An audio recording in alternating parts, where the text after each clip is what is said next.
Welcome,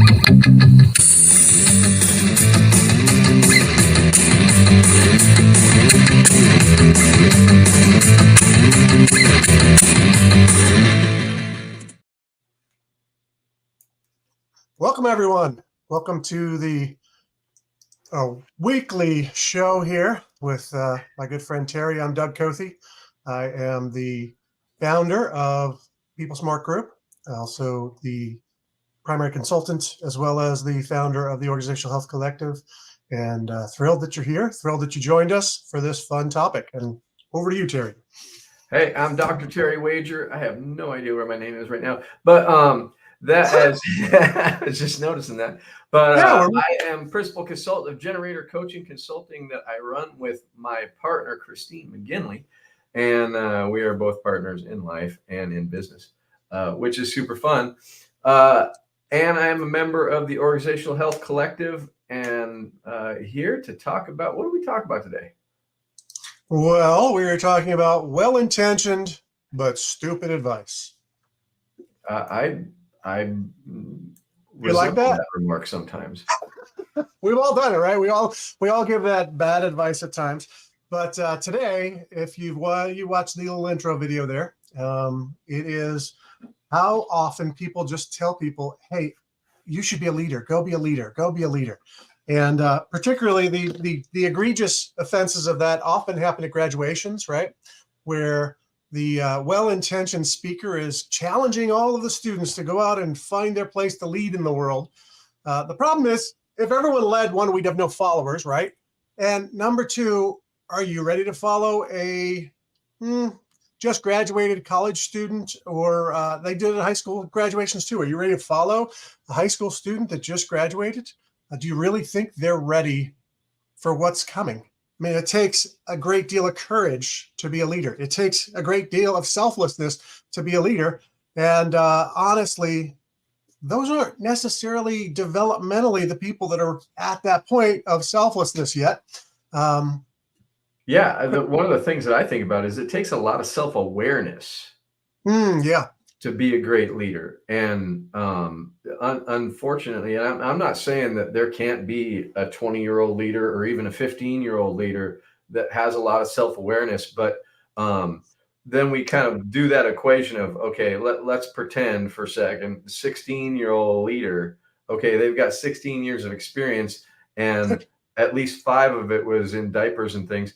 And so their time of experience and ability to handle stressful situations might be a little limited. And I'm not saying that they wouldn't be a good leader for somebody that is maybe 15 or 14 or 13.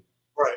But to, and the age range equivalent, like you got a 22-year-old leader, great, they may be amazing. But do they have that experience? Do they have that self-awareness to be able to step into situations that are those high pressure situations that some leaders need to deal with?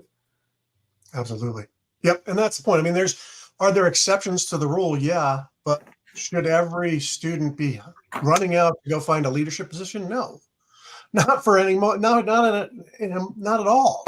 And yet here we've got all these well-intentioned speakers at all these graduations that are like, go lead the world. And it's like, no, actually, you're going into a situation where everyone you're going to encounter is older than you, predominantly. Right. Unless you're going to some youth organization, you're going to a place, everyone's older than you. So guess what? It's time to actually do what? Be a follower, learn, grow, hear from others. And so I wish the argument there, and you and I had this conversation beforehand, and we'll dive in now, but I wish the encouragement would be, go be a good follower. Yeah, absolutely. I think it's so important to, and I don't want this to come out wrong, but it will, but to know your place in the world, know your place in the situation, right? Know your place. But the fact of the matter is I decided to become, in the year 1997, like November of 1997, I decided I wanted to become a psychologist. I had dropped out in the 11th grade and I was out of school from 1987 to 1997, Mm. without any kind of education except in the kitchen. And I'm a very good cook. I learned a lot in that. However, I want to become a psychologist. And the funny thing is it didn't even dawn on me that I should go be a leader in psychology when I just made the decision to do that. I had to go to school. First, I had to actually apply and say, this is why I wanted to. And then I had to be accepted, and then I approved of, and then accepted. And then I had to be a learner of psychology. Yes. And that is really a big piece for me is thinking about this topic is I still don't necessarily consider myself a leader. I consider myself a lifelong learner, Yeah. and I share with other people the information that I've learned along the way. And it's been, 1997 to 2007 to 2017 to whatever the heck it is in 2024. And so I've got a good body of knowledge and experience that now I have something to say. Yep. Absolutely. However, I had a lot of supervision. I had a Mm. lot of professors. I had a lot of teachers. I had a lot of mentors along the way. And I didn't just have them in those school subjects. I had them in spirituality. I had them in recovery. I had them in relationships. And I had them in my psychology experience. And so I spent a lot of time learning from other people. And, Doug, I don't know if you have ever experienced this, but my ego likes to forget about all of those people and pretend that I learned this stuff all on my own. Right. Yeah. 98% of what comes out of my mouth is regurgitated, maybe processed through my brain and said slightly differently, but it's all those other people that did all those amazing inputs into my life. And so really I have no credit other than maybe I worded it slightly differently than everyone else, or there's so much where we don't come up with Well, original. and I think what do that you know? we do have to give ourselves the attaboy, or I'm trying to think of the right word here, but we have to give Right. ourselves the credit that we've actually applied it, attempted it, tried it, and Yep. found results, and then applied it again. And I mean, for me, I had to apply things like 16 or 17 times before I actually had a result that worked. Right. I'm just kidding. It worked the first time, every time. But the Right. Good luck with that. okay, so thereabouts between Totally. never working and working really quickly. I learned how to learn, Yeah. and I learned how to be present in a situation, and I learned how to be more calm, cool, collected, or emotionally balanced when people are yelling at you, or people are having a tantrum, or people are kicking and hitting you or spitting at you. I had some very, very serious situations that I was in my learnings, and I learned how to be in crisis situations for that type of thing. Where how do you handle the situation? What happens Right. when the unexpected happens? I just had a pop-up on my screen that just happened. You guys didn't even know it.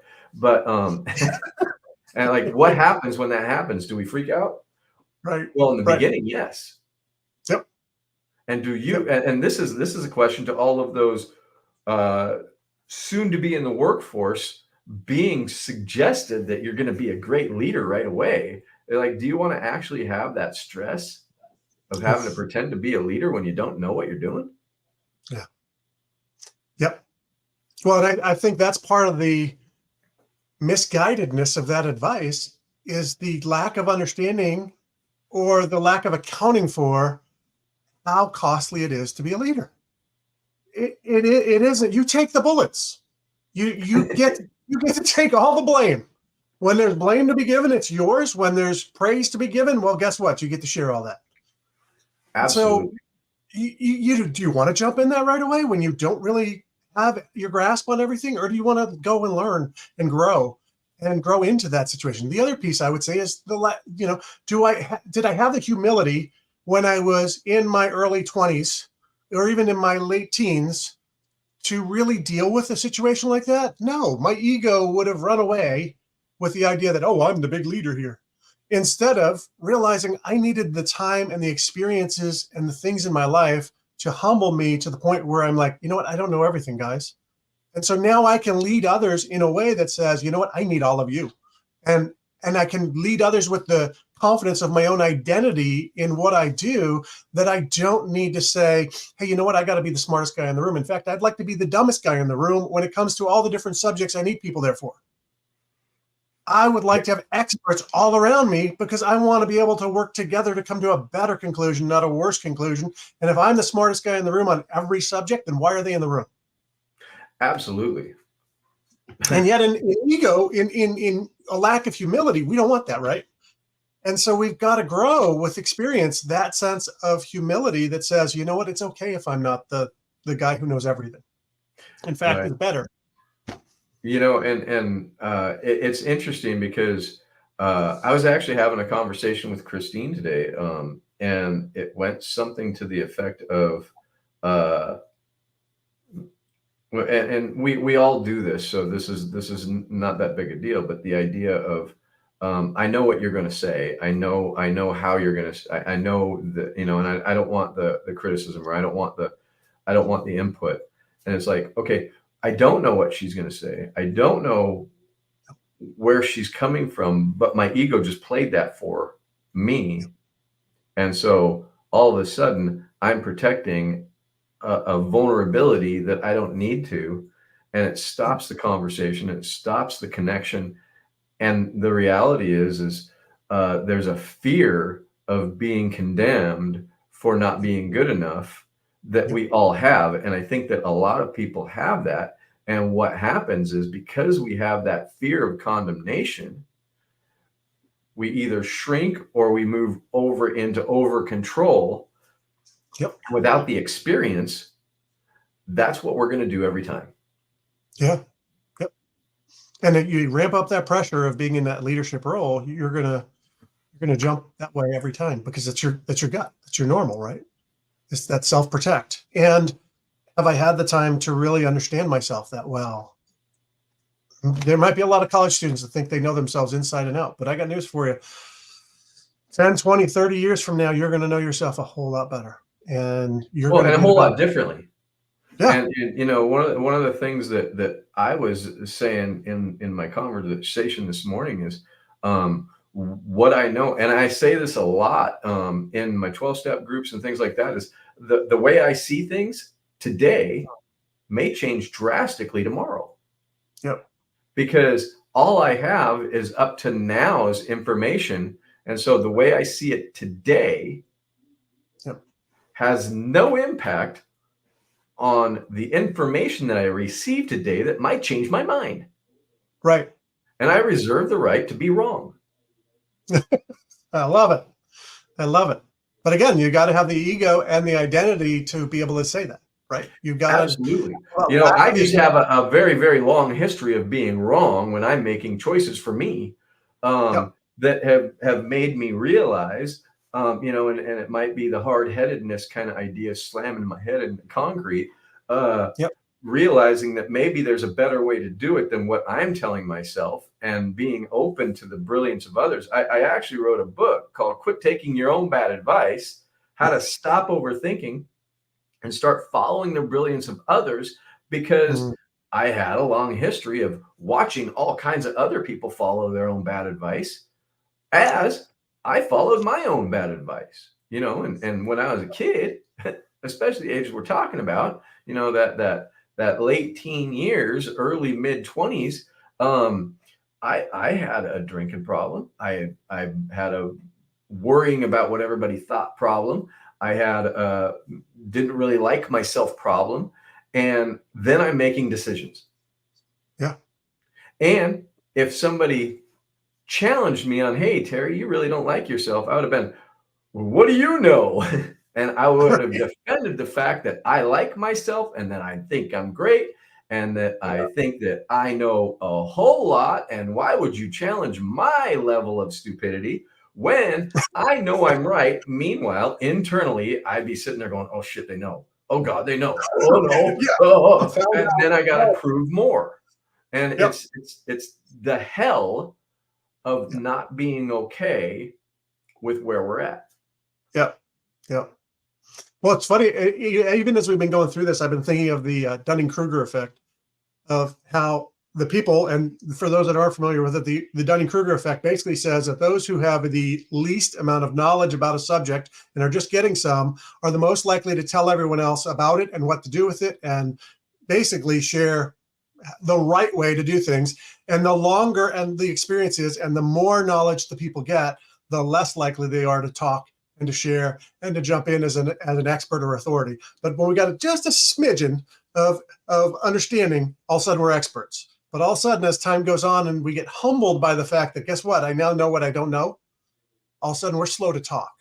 And it's at that point we actually need some encouragement to talk. But in the beginning, we need the encouragement to be like, no, you're not it. Be quiet. There are people out there that know a lot more than you. So chill, listen, go learn. And that I think that's perfect for the leadership conversation, right? Because there's so many of us that we jump in quick because we just got a little bit of knowledge. And so you come out of college, you come out of some training program, you come out of the latest thing, and now all of a sudden, well, I just got trained in this, so I'm now the expert. So I'm going to go tell everybody. And it's like, well, no, you're not the expert. You might share your experience, but don't go tell everyone as though you're the expert. It goes back to I don't remember if it was last week we were talking about it, or if it was on another conversation I was having, but the idea of a black belt, and there's different degrees of black belt, and you don't start with a black belt, you become a black belt. And what I've heard from many, and I'm not necessarily a black belt in Taekwondo or anything like that. I've had a lot of experience with Aikido. But the guy who was teaching me said we don't do belts because you're never going to be an expert, and you're always going to be learning. And I was like, well, I don't like you anymore. And then he threw me on the ground. And and then he said, "See, okay, you're right." But the funny thing is and I may be wrong about this because I'm not an expert in this either, but the entrance into black beltedness means now you're ready to be a student. And even if I'm wrong about that, I like that idea of, okay, I've reached a certain level that now I can actually start to learn. Yeah. And now I can start to learn how to learn. And that's one of the biggest things about school I found over the years is I always thought when I was a kid and when I quit school in the 11th grade, because I just couldn't handle it anymore, I was always in this approval kind of thing, thinking that these grades meant what they mean, and I'm good enough or not good enough. And if I did bad on a test, it'd just tear me apart. If I did good on it, then I'm the best in the world. And I'd be bouncing back and forth, very, very emotionally dysregulated around it. Yep. But when I went back to school, what I started realizing is school wasn't for anything other than teaching me how to learn something. Yeah. And then the assignments and stuff were actually there for me to learn how to work on a deadline and how to actually present and put my information out there and critically think about things. And it wasn't to gain this knowledge that I'm necessarily going to use later. Now, my psychology, I honed in, focused in, and I really became knowledgeable in that. Notice I'm not saying an expert. I don't think I'm an expert. There's always more. There's so much more to learn. But I do have a level of knowledge and I do have a level of experience that helps me to help other people at a very high level. Now, I learned that by learning how to learn, not becoming an expert. And I think that that's, I'd like to think that that's a good way to be in this world, is thinking, there's always more. There's always more to learn. And I don't know what I don't know. I don't know where my blind spots are because I can't see them. Yeah. And I think your story conveys another piece that's vital to this journey of growing into becoming a leader or becoming not an expert, but someone who has high value in a field, right? And that's failure. You got to go fall on your face enough times, but it's not just falling on your face. It's, will you see failure as an opportunity to learn? Will you see failure as an opportunity to grow?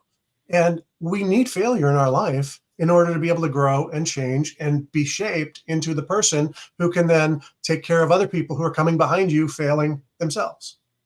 Yeah, absolutely, absolutely. And I remember, I remember two different situations with supervisors, and they worked in the same place. It was my very first year of my grad program, and Mhm. one was my supervisor, the one that was designated my supervisor. Funny enough, they're a little harsh. And then one was somebody that was supervising more clinical hours and very how I would put is a very, very good leader. And I think they Mhm. were both named Susan, the tale of two Susans. Um, Yeah. and it's funny because the one leader or supervisor was very, very critical. And she was not to her fault, but she was taking a creative writing course. Mm. And so she was really jazzed about it and really excited about having this creative writing skills and abilities and course. And so she corrected my papers as if I was creatively writing instead of writing a report for a psychological evaluation. And then it was terrible because I'm sitting there feeling like I'm being graded again on my writing instead of what the task really was is, am I getting the right information in the right places to move along the evaluation of this person to be able to get them the help they need? And I'm being critiqued on how well my grammar is or something like that, which is important, but um, not in a creative, you didn't really fluff this out enough. You stop it. Um, and I get these papers back with red pen all over, and I'm like, oh my God, makes me want to quit again. Uh, Mm. Yep. the other was just, it was so fun and amazingly confrontational at the same time as really helping me to level up. And I remember the very first time I experienced it, I was doing my first interview with people, a client, and I knew there was something really bad in their room that I'm not going to talk about right now, but it was really bad and really kind of gross, and it was really depicting how bad their living situation was. Mm. And I had to take this recording of this interview back and have it critiqued in my supervision class at school, and my supervisor on campus or on in the job was a different supervisor. But something clicked in my head that it'd be really cool if I could get in the interview this person to tell me how bad it was and talk about how I was able to really bring that out. And so I just kept going back to this thing, and I got obsessed with trying to get this person to say Oh. what the badness in there. And I got done with the report, and I didn't, or the interview, and I didn't realize I was doing that. It was just, an obsessive freaking grab. And I'm like, I'm done. And I'm like, oh, that was that. And my supervisor leans back in her chair and goes, you really had to know what was on the floor, didn't you? Yeah. And I was like, oh, shoot. But You saw that, did you? it was that kind of leadership and that kind of simple coaching with a question that was more not taking me too seriously, not taking the situation too seriously, and not taking the you got to do it right too seriously, but really realizing where I was at in my process Mm. and realizing that my heart was right, but my method needed help. And I will never forget that because she was so gracious with how she did her intervention with me Uh, that when I started doing supervision for people, I never ever got a red pen. mm. I never went to this is wrong, this is wrong, this is wrong kind of thing. And I just went into noticing what might be able to be looked at and noticing and then giving suggestions on how to actually make changes in it. Yeah. And that became my leadership style in supervision. And by the Mm. way, I got really good at interviewing really quickly under the Uh, guidance of that supervisor. And I also very quickly changed who was reading my papers too, because I could not handle mm. that. And Yeah. so it's really, I know I spoke quite long on this, but I really want to put that out there, that there's different leadership styles and there's different learning styles. Yeah. And the fact that we can be a good learner under any situation. I went, I took the red paper and I made the changes, and I had a conversation with that person many times about, hey, I understand you really love this. I want to get through this, and I want to be a really good technical writer. And so if you can help me with the technical side, but actually leave the creative writing side, it's not me. I'm not creative in that. I don't want to be creative. I want to report the facts. Yep. And it was a good interaction on both sides. And to this day, I would say I have a pretty good relationship with both of them. I don't talk to them very often, but when I do, it's a good interaction. And it's because I was a good student. Mm. Um, Yeah. I learned how to actually be a student. I learned how to be open. And let me tell you, it ain't easy. Yeah. I didn't like feedback in the beginning. Now I want it all of the time. Yeah. That makes sense. Yeah, and I think your point there is a really helpful one, of a pointing people to, what does it look like for me to actually begin to grow? So maybe I've got leadership potential. Maybe I've got the ability to have an impact that's a high impact, but how do I get there? How do I get to where that's useful? And it takes things like mentors, people who, your supervisors in this case, and being exposed to different ones so that you can feel out, hey, how do they each impact me? How do I survive under this person's guidance and this person's guidance?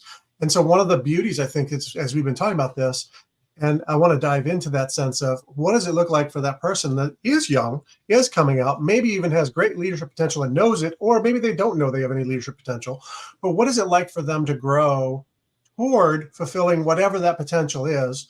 And I think we've started with that idea of growing, learning to be a good follower. Learn to be the type of follower that you want others to be for you if you were in a leadership position. And so being that learner, being teachable, being someone who doesn't come with all the answers, but actually comes with lots of questions and says, help me. And being open. And now I will say, in the business world, there are leaders that you go to them like that, you're going to get squashed like a bug.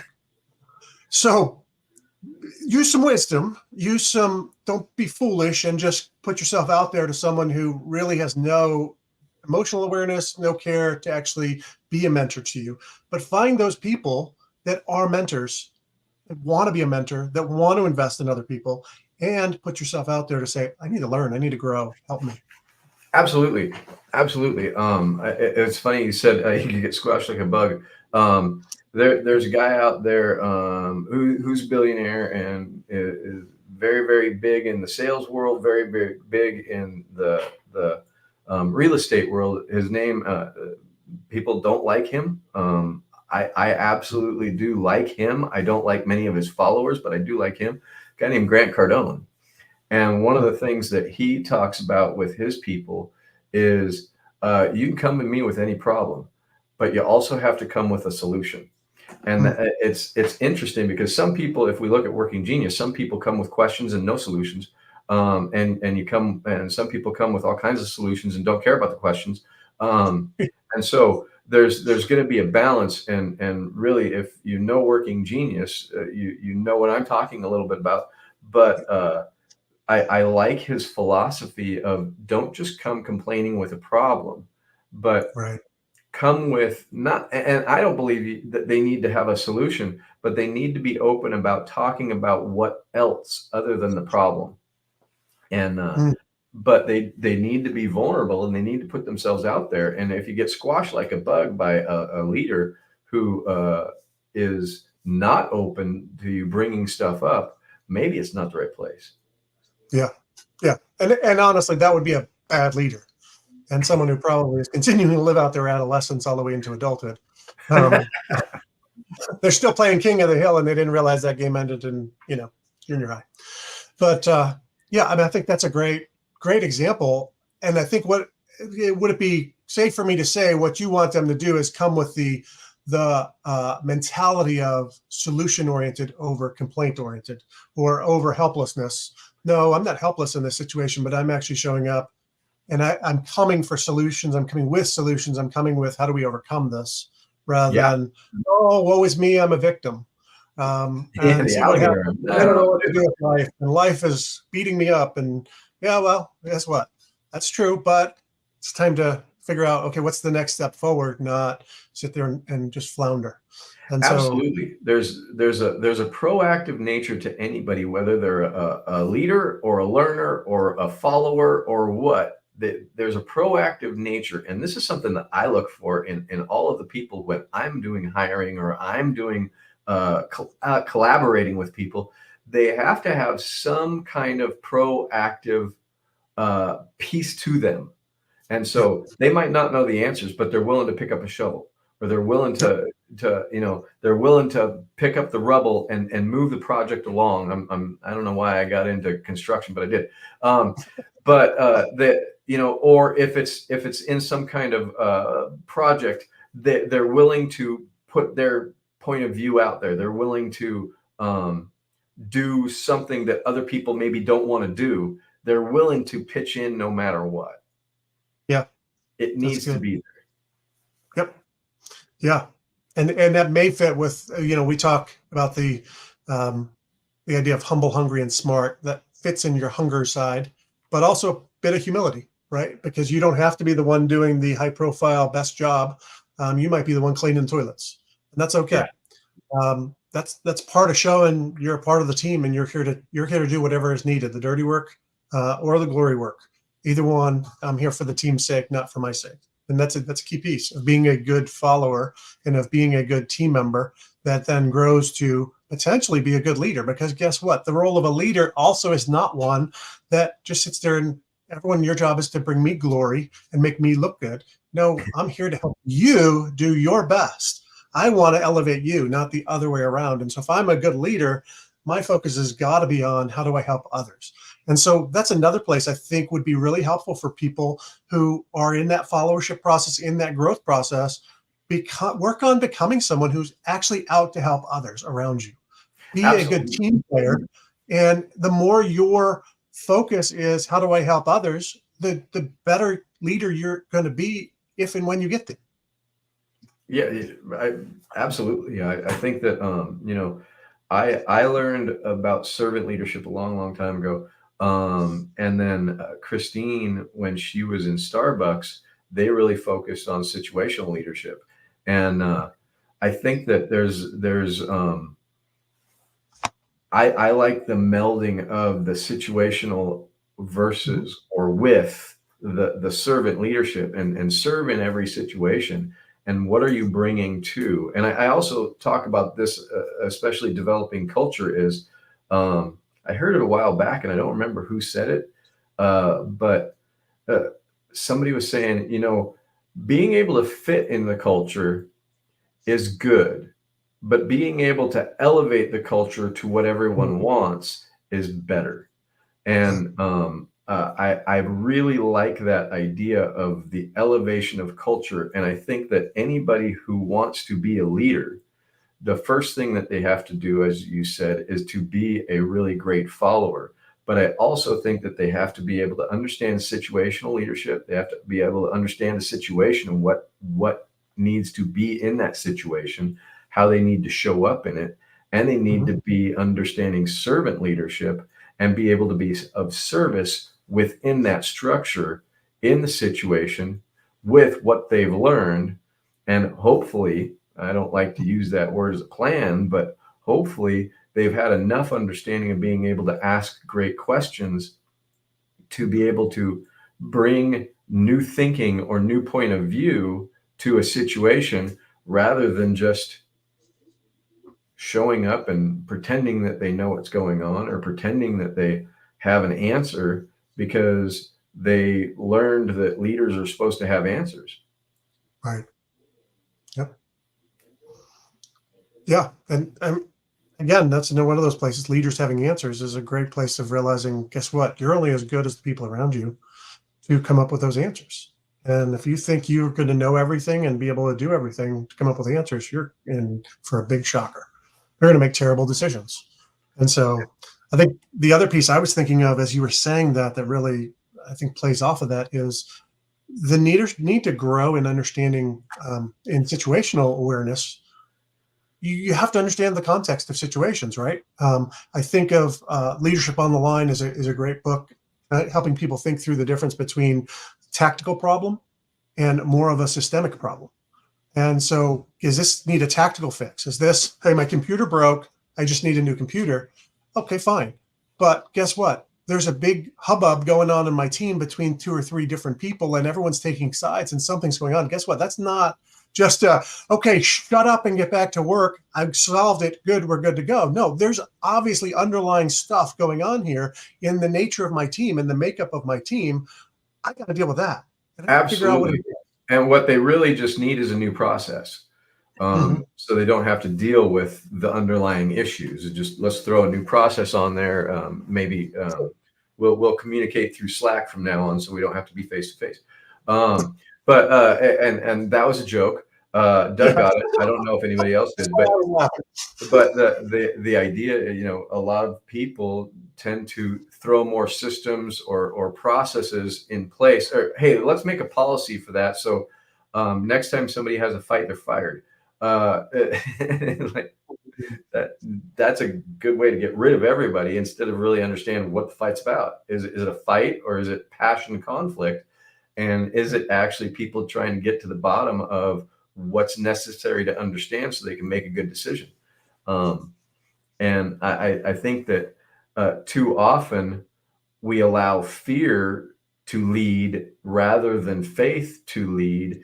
And what we're doing is we're going out of that pressured inferiority that everybody has but doesn't want to admit.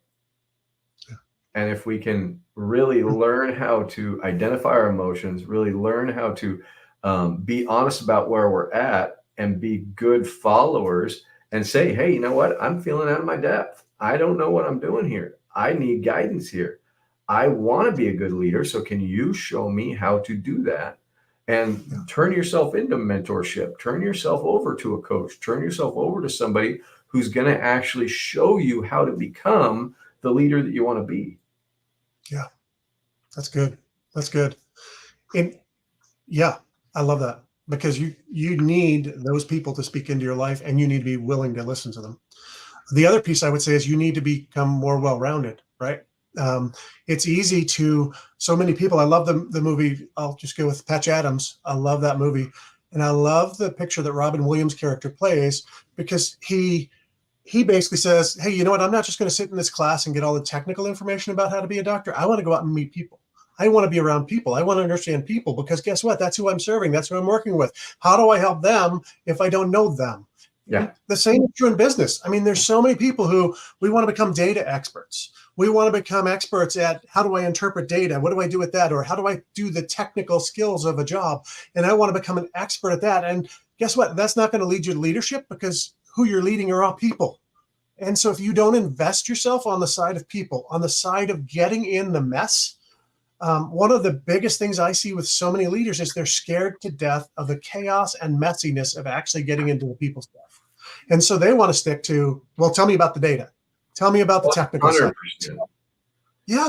And that's so if true. you want to lead well, you got to know people. You got to be willing to get in the mess, and you got to be willing to deal with the chaos and understand the people you're working with to get the best out of them. That's growing that. so good. That is so good. The other thing I'll add on to that is a lot of times when we go back to data and we go back to learning the skill better and better and better, it's really because we have a little bit of inferiority going on, and we have a little bit of a fear of incompetence. And so we try to really hone our skill because we don't feel comfortable in the situation, because we're not actually having a relationship. We're having a little mini contest to see if we're good enough. And then as a result, what we're doing is we're trying to prove ourselves through our vast knowledge that nobody really cares about and probably isn't fitting in the situation. Yeah. Well said. Well said. So I'm thinking through and wanting to just think through a recap for those that are wanting to grow and you're wanting to become, you're at the point you're listening to this and you're going, yeah, I'm not ready to be a leader, but I want to grow. And some of the things we've talked about, we talked about the need for humility, right? And the need to get out there and embrace failure, trying things, failing, getting back up, trying again. We need to grow experientially in our humility, not just in a head space of, hey, I think I need to be humble. And we need to build a mentality of growth and learning from everything, not just, hey, you know what, when I succeed, oh, what did I learn? No, when I failed, what did I learn? Hey, when someone else failed, what did I learn? Hey, when someone else succeeded, what did I learn? I'm not going to sit here and be jealous of them. Instead, I need to learn from them. Absolutely. And then it's exposing yourself widely to other leaders so you can see what's great about a great leader and you can see what's bad about a bad leader. And so being around there, mentorship, that next level, finding the person that has those characteristics and you go, hey, I want to learn from that person or that person. And it doesn't have to be one mentor. I hope you've heard that too. It's like, we're not sitting here saying, hey, you should have one mentor for the rest of your life. You should have many mentors in different spheres, in different places, and be able to grow from them. We said, hey, you know what? You got to learn people. You can't just learn technical stuff. You got to learn to deal with people and to enter in and to know who they are and to be able to engage them. You need to learn to know the difference. You got to learn the complexities of life, that there's technical problems and there's systemic problems. And how do I deal with both? And so that's a growth area. Did I miss any, Terry? What else Oh, did I yeah, miss yeah, there? no. I think that that's really good. One of the last things that I'll say is, well, there's two things. One, just in the last 3 years, I've had about 5 coaches that I've been working with in different areas. One, marketing and building my business. One, speaking and putting my book together and that type of thing. And then one that was actually working under my marketing coach that was actually giving me day-to-day exercises and things like that. And a few others. One was an IP coach that helped me really put my model together and put my model forward. And then I had a networking coach that was teaching me how to actually use my network to the best of my ability. Yeah. And so I really believe firmly that having good coaches, having good consultants, having good people that are mentors are so essential, because we don't know what we don't know. And pretending that we do is really just taking advice from a fool. And I don't mean to put anybody down, but we cannot really guide ourselves on the way. I don't know if anybody's ever been lost, but it's very hard for, if you're lost, to be able to give yourself directions. I can't do it. I've tried and I just get more lost. And even just calling somebody in, I have a problem with my computer sometimes, and I'll call Christine in, and then just by admitting that I'm not sure what I'm doing or whatever's going on, she comes in and I solve the problem right there. And so just asking for help is that first step. It's the most essential.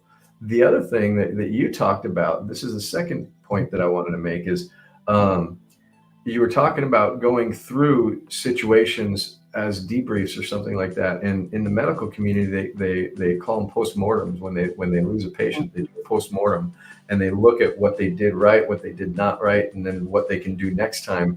And I really like to think about any kind of situation as that we're going to do a postmortem on this situation, or a debrief. Another way to, I think in military they talk about debriefs, mission debriefs, but really look at what we did right, what we didn't do so well, what we can change or alter to do better the next time. And I think when we engage in more of that, we do a whole lot better. But we have to be able to admit what we're not doing so great, and people have a real hard time with that. Good word. Yep. We're in desperate need of that honest evaluation at the end. And to the degree we do that, we grow. To the degree we don't learn from things, because we're just fooling ourselves and just pushing on and thinking, oh, well, I came up with the idea. I did the idea. It must have gone well. On to the next idea. Well, did it go well? If you don't ask the question, you're never going to know. You're not going to know what you should repeat and what you shouldn't. And so what a great word there. Appreciate that. For those of you that are out there, and you're sitting there coming out of college, coming out of high school, we're not down on you guys. We're excited for what you have to Absolutely. offer. But what we don't want is you to get a bunch of smoke blown up and you get into this whole idea of, hey, you know what? I'm ready to go take on the world and lead the world. No, we want you to succeed. And to succeed means don't jump into something you're not ready for. It means grow to that point and seek to grow to that point. And so we're for you. We're not here to poo-poo anything, but we're here to encourage you toward, hey, take the right steps to become a great leader. And a great leader is someone who takes responsibility. It's not something that's just a reward of, hey, I show up and I'm here to lead. Bow down to me, people. Yeah, It's and who people follow, whether you have the position or not. And I think enjoy the journey of learning, because it's not about accumulating enough information so that you can be on top. It's about being able to discover yourself through that information. One of the things that I really try to help people understand in more of a relational aspect, in intimate relationships or social relationships, is we're not having those relationships necessarily to get something from the other person, but the relationships I'm in, I'm learning about myself through the eyes of the other people. And I think that's really important for people in that are joining the workforce or joining a relationship or joining whatever they're joining, to go from a place of learning about themselves through this and being very, very open to how other people see them, and being open to sticking to your beliefs, sticking to your values, but also sticking to the ability to learn, grow, and change. And so there's got to be flexibility, while at the same time as a rigid belief system of what is really important to me. And it takes a lot of experience and a lot of experiences to be able to understand that. Wow. Well, we're glad we could share this today, and there's lots more we could talk about. We won't go on too long today, but we'll keep bringing those things on this show, and we would love to have you join us week after week. We're here 1:30 Mondays. Come on back, join us. We'd love to have you on live with us at any point that you want to jump in, make comments, those sorts of things. So if you're watching this recorded, come check out the live and come share your thoughts, share your comments. For those that are watching the recording, hey, share your comments on whatever platform you're watching it on. We'd love to interact with you over this. And then lastly, if there's a way we can help you with an organization, you're a budding leader in an organization and you would really love someone to help you along the way, reach out to us. We'd love to help. So Jerry agrees. And so thanks, guys, for joining us. You guys have a wonderful day, and we'll see you next week.